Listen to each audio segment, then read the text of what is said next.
Hey, good evening, everyone. Hope everyone is doing well in this pandemic. Yes, I say pandemic, not epidemic. Um, I was watching the 4:30 Health Department report, and I believe one of the health secretaries said that it is a epidemic, and I said, no, it is not an epidemic. What is an epidemic? Let's take a look at the meaning. This is epidemic. Epidemic is the appearance of a particular disease in a large number of people at the same time. Like a flu. Then what is a pandemic then? Well, this pandemic is existing in almost all of an area or in almost all of a group of people, animals or plants, in human. So that's a pandemic. I believe Hong Kong now is not having an epidemic, but a pandemic.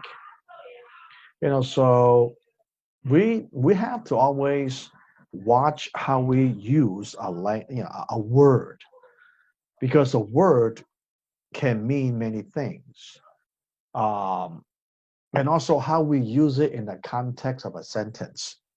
Okay. Anyway, let's move along with that. Uh, what I want to talk about today is I want to talk about many parents ask me.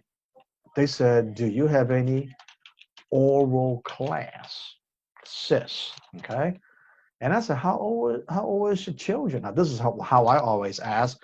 I said, are you referring to IELTS? Okay, there goes my computer. All right. Okay, IELTS, IELTS, uh, TOEFL, or HADSE. Why? Well, because in these exams, you have to do like a 3-minute presentation. All right. And on the presentation part, I will have to teach you. I will have oral classes for this because it is just not conversational speaking. It's not about communication. It is about presentation. And that's a big difference. But for children, who are 7, 6, 5, 4, 3, parents, they want oral. They say, well, his oral is not good, so we need to practice more oral. Wrong, wrong. If his oral is not good at this age, you should, do what? Watch YouTube. Yeah, watch YouTube. I don't know, watch English programs, something that is interesting to them, like maybe Thomas the Engine. I have seen my other 4-year-old kids. They watch what's a Peppa Pig, and you will be surprised how fast they communicate, how fast they improve the oral. Now, improving your oral, is it academically sound? What I mean by academically sound, it means will it help their academics in school? And you know what my answer is? No, no. And so that's why I started our organization. I have been doing this for the last, I don't know how many years, to not just, teach the how are you English. That doesn't work for academics. In academics, you have to be able to, do the 4 things, right? Speak, read, write, and of course, listen. And I believe if you can speak, your listen will be very good. But if you can listen well, your speaking might not be very well. Why? Because listening is easy. You don't need to think that much. But speaking is more difficult, Because it requires a three-step process. One, you listen. Two, oh no, sorry. First of all, you have to listen to what the other person say. Yes, it's still listen. And then you think, right? You think about what the other person says, and then you translate into what? Into Chinese or your native language. Okay, and then what do? You think again, and then you translate again from Chinese to English, and then you put it into the structure. We call it syntax. Syntax, a structure. You see the process?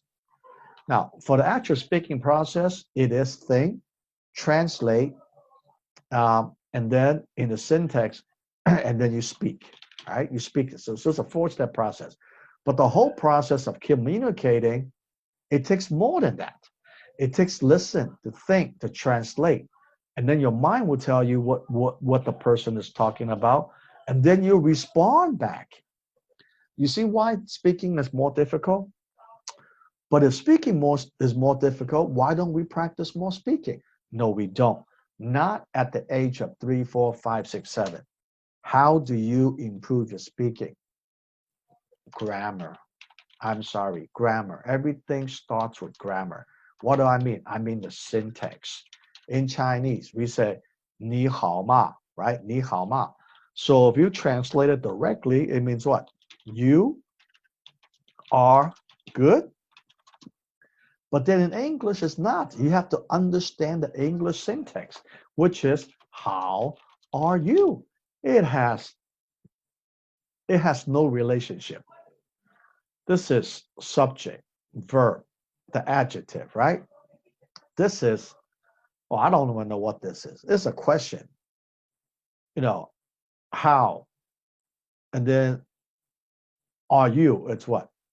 Are you? I don't know how to translate it, but I think you understand what I mean. We have to understand the syntax, the structure of each language. Now, in Spanish, it's easiest. In Spanish, is te amo. Means I love you, right? Is what else? Yo te amo. I can say in many ways. And you go, yo amarte. I can do it in so many different ways. So that's why Spanish is the easiest language to learn in the world. But for English and for Chinese speakers, if your children are speaking Chinese, then they have to think in Chinese and translate. So it starts with what? It starts with grammar. Everything starts with grammar. That's why we don't have oral classes. All our classes are in English already. And so the children are already thinking in English. And so if you really want your kid to speak, good English at the age of 3, 4, 5, 6, 7, then you got go watch Thomas the Engine, Peppa Pig, all the YouTube programs in English. They will love it. They will enjoy it. You don't even have to pay the money, However, if you want to have academic English, which, includes listening, which includes listening, speaking, writing, speaking, reading, writing, listening, then you should take academic English because they might not speak as well as if they're watching the Thomas the Engine or the Peppa Pig, right? But you know what? They're gonna do well academically, and they're gonna improve schoolwork. Put it this way: so what if you speak well? You know how many people in the United States speak well? I am gonna shock you. But do you know how many people cannot read in the United States? How many do you think? I give you 5 seconds. How many people do you think who speaks well in the US but cannot read? How many cannot read? Well, if you guess 1 million, you're wrong. Maybe 2 million, you're still wrong. Well, is it Tommy, sir? How about 10 million? You're still wrong. How about 20 million? You're still wrong. There are more than, I think, 300 million people in the USA. Almost 10% can read. Yes, and I'm not making this up. Go check the figures. How many illiterate people in US? Illiterate. It means they cannot read. The National Institute for Literacy estimates 32 million. And this is not a new number to me. I always knew this. Always. Why? Because many didn't probably treasure the times in school, or many because of poverty, because they just want to finish, high school, which is secondary school, and they didn't care about, reading. But reading, it is so important. I don't want to I don't want to stress the importance of reading, and not just reading. I talked about it during my last video. Reading and what? Comprehension. Remember, if you're about academics, then just saying good, hi, how are you, good pronunciation doesn't mean anything. Go watch Thomas the Engine, Peppa Pig. But if you want your children to be academically sound and be able to read and comprehend, then start thinking about academic English. Okay, well, anyway, I'll stop right here. Like I said, I don't want to make the video too long. All of you stay safe.